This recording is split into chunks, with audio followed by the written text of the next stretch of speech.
ডাইনি দুধ খাওয়ার জন্য বালতির কাছে যেই না এগিয়েছে, অমনি গরুটা ডান দিক থেকে এক জোরালো লাথি দেয়। লাথির জোরে ডাইনি ছিটকে গিয়ে দেয়ালে ধাক্কা খায়।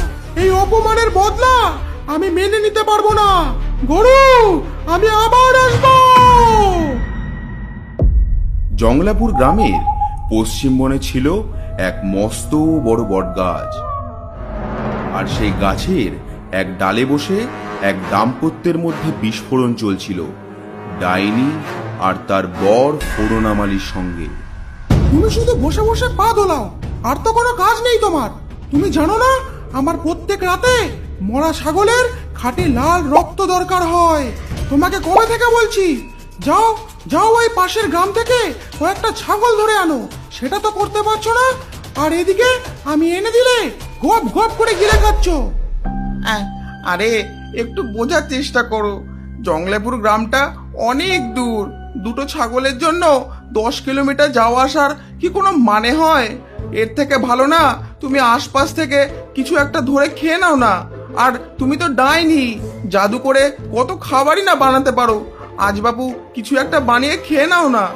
করুণামালির এই কথা শুনে ডাইনি ভীষণ চটে গেল। রেগে গিয়ে করুণামালির গলা চিপে ধরলো আর বলল, এই এই লাটা, আমি তো রান্নাঘরের কোনো জিন নই যে রান্না করব আর খাবো। আমি এক সময় এ রাজ্যের রানী ছিলাম। মস্ত বড় সাম্রাজ্য ছিল আমার। আমি একা শাসন করতাম, আর এখন আমি বসে থাকি এক গরুর মতো বর নিয়ে। কি কুক্ষণে যে বাবা তোমার সঙ্গে আমার বিয়ে দিয়েছে, আগে জানলে তোমাকে আমার আস্থা বলে বেঁধে রেখে দিতাম। দূর দূর, আর আমি এখানে থাকবো না। যাচ্ছি যাচ্ছি আমি তোমার বাড়ি ছেড়ে। পড়ে থাকো তুমি এখানে একা একা। এই বলে ডাইনি গজ গজ করতে করতে উড়ে চলে গেল।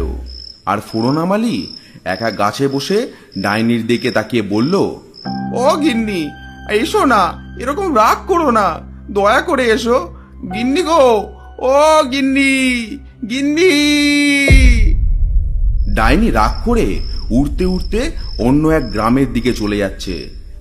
হায় হায়, কি যে পোড়া কপাল আমার। একটু ছাগলের রক্ত খেতে চেয়েছিলাম, সেটাও জুটলো না। উল্টে আমার প্রিয় গাছটা ছেড়ে বেরিয়ে আসতে হলো। এদিকে খিদের জ্বালায় আমার পেটে যে ইঁদুর নাচছে। এখন এই ইঁদুরকে কিভাবে শান্ত করব? আমার তো এখন খাবারের দরকার, কিন্তু এই ফাঁকা মাঠে কোথায় পাবো খাবার? কিছুক্ষণ পর ডাইনি খাবারের কথা ভাবতে ভাবতে হারুর বাড়ির সামনে দিয়ে যাচ্ছিল, আর তখনই তার নাকে এক তীব্র গন্ধ ভেসে আসে। ডাইনি তখনই থমকে দাঁড়ায়। আরে, ওটা কিসের গন্ধ? দুধের মনে হচ্ছে না? ও মা, এটা তো দুধেরই গন্ধ। গরুর দুধ। আহা, কত বছর হয়ে গেল দুধ খাই না। যাই যাই গিয়ে দেখি এই গন্ধটা কোথা থেকে আসছে। আরে, ওই তো, কি বিশাল এক গরু, আর কি গাঢ় দুধ। আহা আহা। গরুর মালিক হারু দুধ দোয়ানো শেষ করে ভরা বালতিটা রেখে বলল, আহা, আজ বেশ বালতি ভর্তি করে অনেকটাই দুধ বেরিয়েছে। একদম খাঁটি গরুর দুধ, যেমন গাঢ় তেমনই গন্ধ। আহা হা হা হা হা। সেই গোয়ালের জানলা দিয়ে ডাইনি সব শুনতে পেল।